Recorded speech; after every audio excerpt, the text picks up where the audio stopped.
Welcome to the show. In this episode, I'm going to do something that in the world of PR, when we media train clients or the C suite, CEOs, CCOs, CMOs, etc., for a media interview, we usually advise them to stay away from three things: politics, religion, and money. So I'm going to break that rule in this episode and talk about religion. But before we get started, make sure you subscribe to the channel, like our videos so we can know what kind of content you enjoy and bring you similar content. And make sure to head over to buymeacoffee.com/Samson King to make a small donation. We appreciate it. So let's dive right in. The Pope has passed away. The question is, who will be the next Pope? Here are some possible candidates. So let's dive right in. An old saying about papal elections goes as follows: he who enters the conclave as Pope leaves it as a cardinal. In other words, any candidate seen as the frontrunner before the voting begins should be treated with caution, and no cardinal should go into the Sistine Chapel, assuming they will get the votes. At the 2013 conclave, one of the favorites was Cardinal Angelo Scola of Milan. The Italian bishops were so confident that he would be chosen that after the white smoke emerged from the Vatican chimney, a senior Italian church official sent a message to reporters expressing joy over Scola's election. The problem was that Cardinal Jorge Bergoglio had already been named. The conclave is going to be crucial for deciding the future direction of the Roman Catholic Church. And the field of candidates is wide open thanks to Pope Francis's reforms. Interesting tidbit to add here is my father has actually had the opportunity to meet a former pope before and receive blessings. I believe it was John Paul II in the 90s. During his pontificate, Francis overhauled the composition of the body that will elect his successor, making it more representative of the worldwide church. He threw out the old, unwritten rulebook that bishops of certain dioceses, several of them in Italy, would automatically be made cardinals, and instead gave red hats to bishops in parts of the world that had never had them before, such as Tonga, Haiti, and Papua New Guinea. Several of them are outsiders to the Roman system, so it makes it harder to predict how they will vote. One of the top ones a few years back was actually a Nigerian who's very high up in the Roman Catholic Church. Nevertheless, only a few cardinals have the requisite skills, experience, and personality suitable to taking on the role of leading the Roman Catholic Church. Electors will need to consider the priorities of the church and the profile of the next candidate. They will also need to consider whether the next pope should continue the reforms started by Francis or take a different direction. They will be looking for someone able to lead a global church and offer credible moral leadership on the world stage. So some see the church's future as lying in Asia, which is very interesting. This has led to speculation the next pope could be from Southeast Asia. Age is also a factor. with the last two conclaves opting for older popes to ensure shorter pontificates. Papal candidates are known as papaba, or translated from the Italian, pope-able. The vast majority of the papable were appointed by Pope Francis, although two were chosen by Pope Benedict.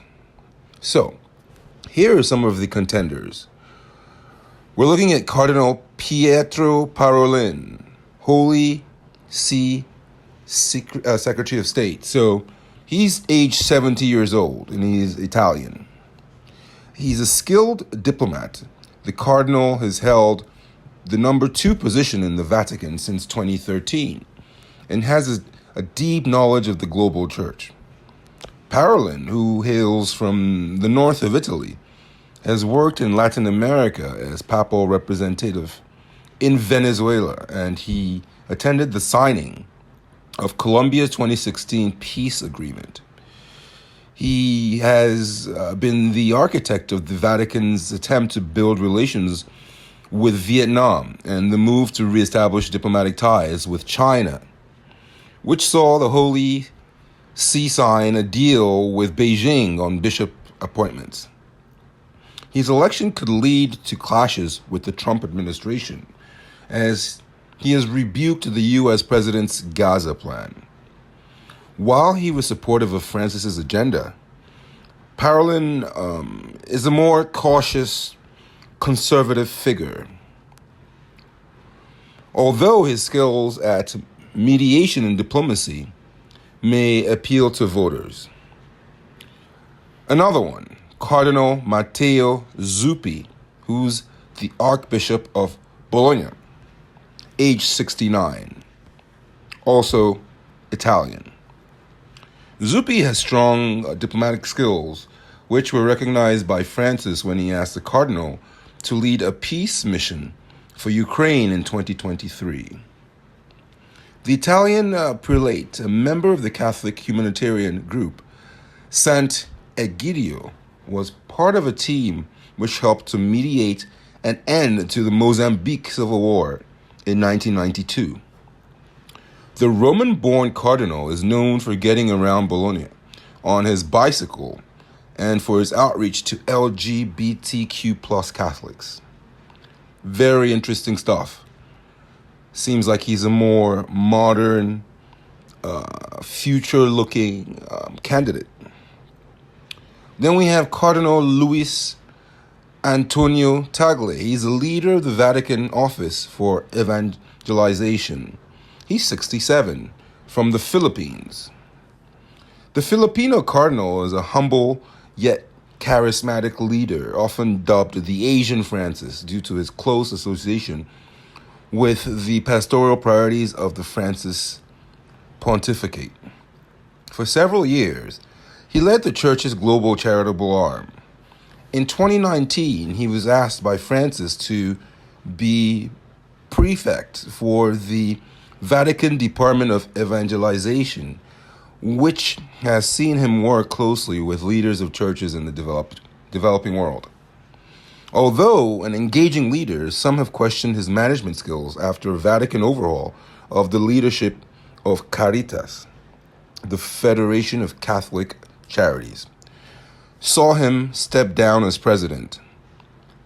Tagle, known as Chito, would be the first Southeast Asian and Filipino pope, and his candidacy reflects the growing influence of the church in Asia. Next up, Cardinal Pablo Virgilio Siongo David. He's the Bishop of Caloocan. He's age 66, also from the Philippines. He's an outspoken voice for justice.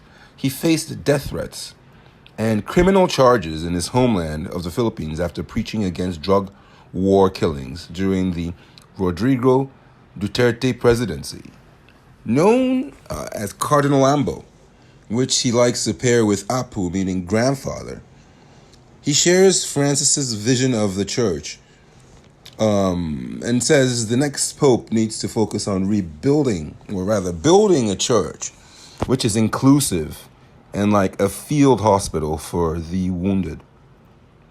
The cardinal is respected by his peers, serving as leader of the Philippines Bishops' Conference, and in 2024 was elected to sit on a council to discuss major reforms in the Catholic Church.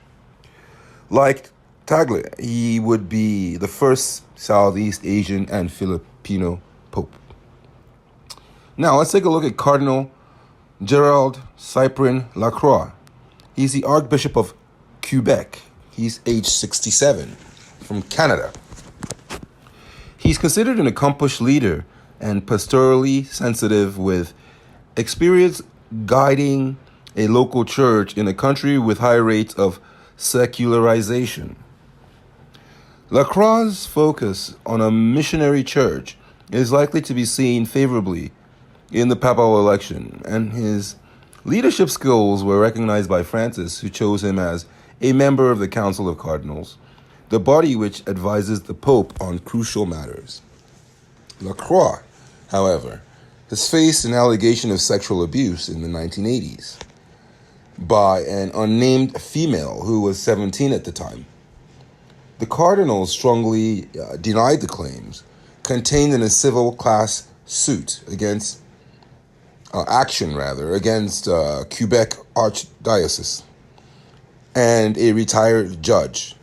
Commissioned by the Vatican to investigate the allegations, later found no evidence of sexual misconduct. The allegation could damage Lacroix's candidacy, but the judge's finding might also be viewed as Lacroix having already been vetted. Next up, Cardinal Fridolin Ambongo Bensungu. He's the Archbishop of Kinshasa. He's aged 65, from the DR of Congo. He's the leader of a massive local church of more than 7 million Catholics and is a respected moral voice in his country.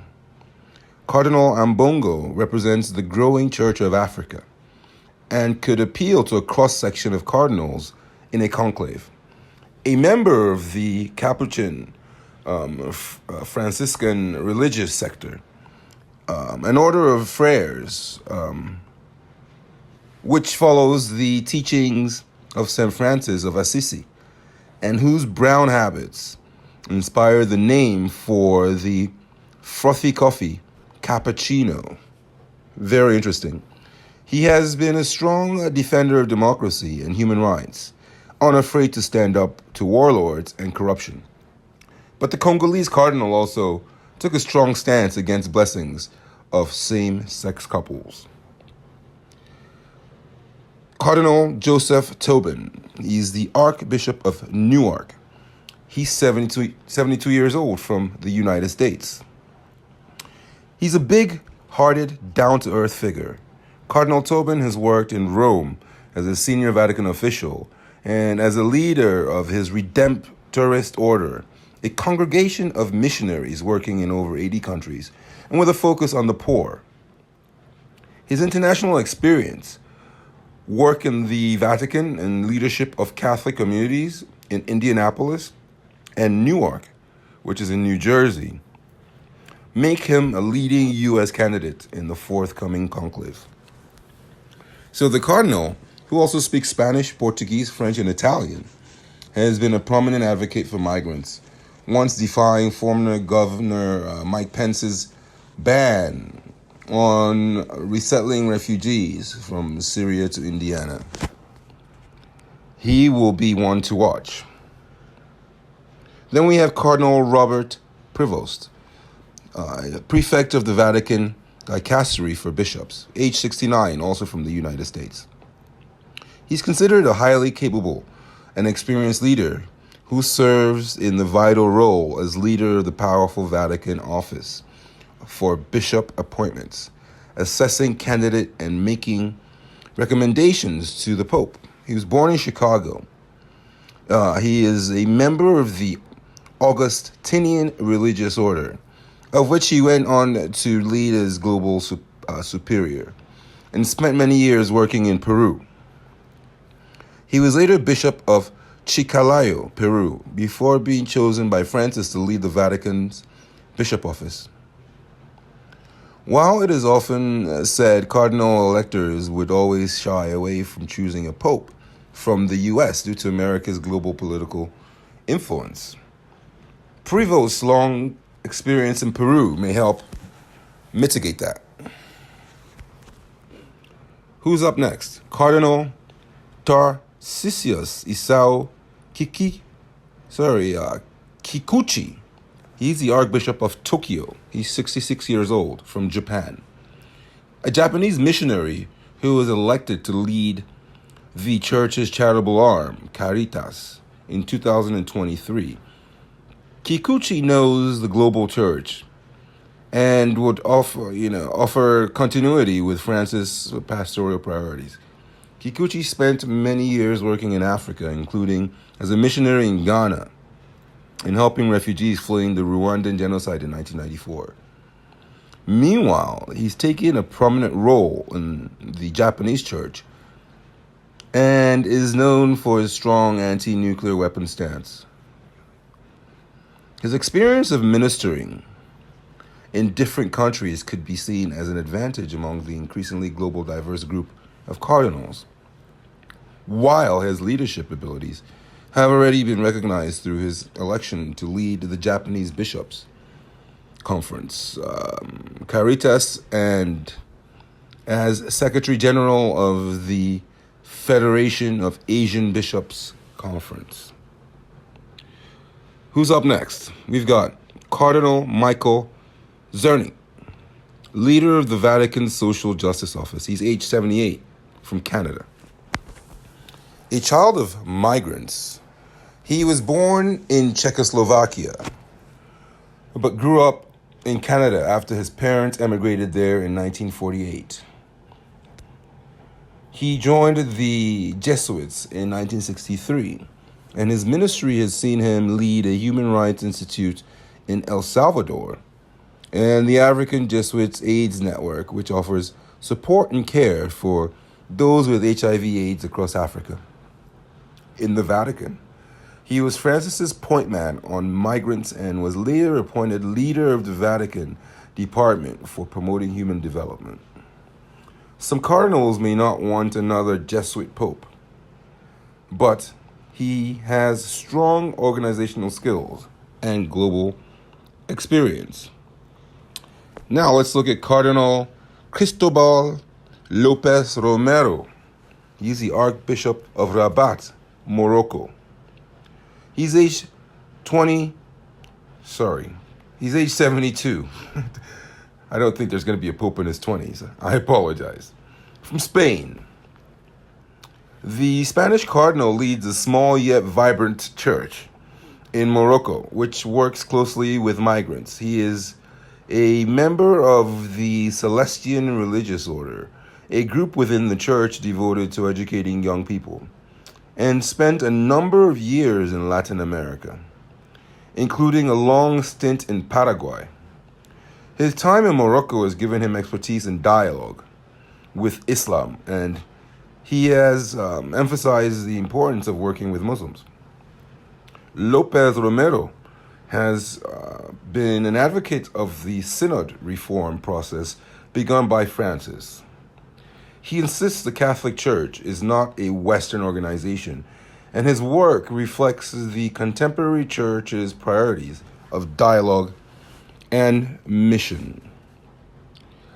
Now let's take a look at Cardinal Jean-Claude Hollerich, Archbishop of Luxembourg. He's age 66, from Luxembourg.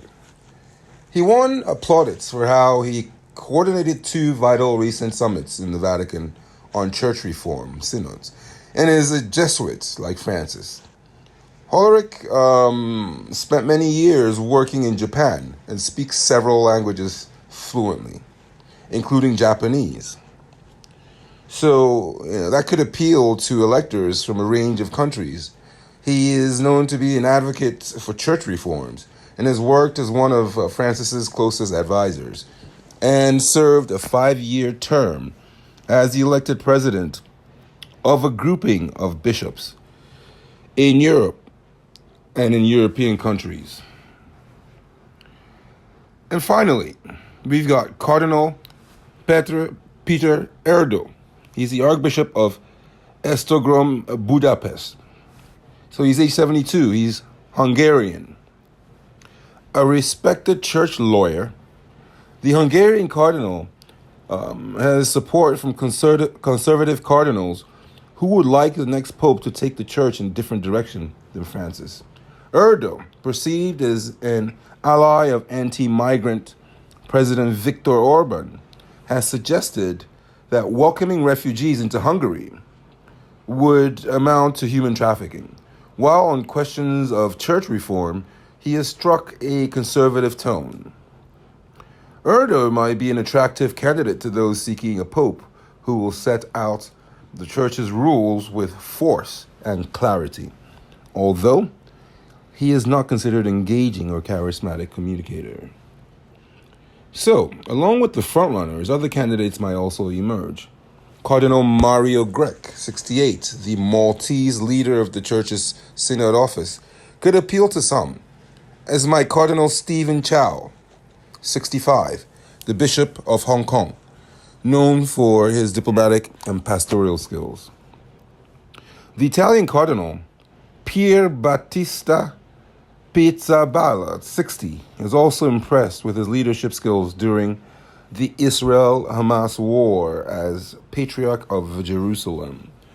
Another one to watch is Brazilian Cardinal Jaime Spengler, 64, who is also shown that he possesses strong leadership skills, having been elected to head up both the Brazilian Bishops' Conference as well as the Latin American Episcopal Conference.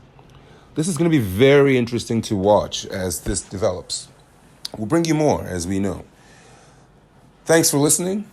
Make sure you subscribe and like this episode.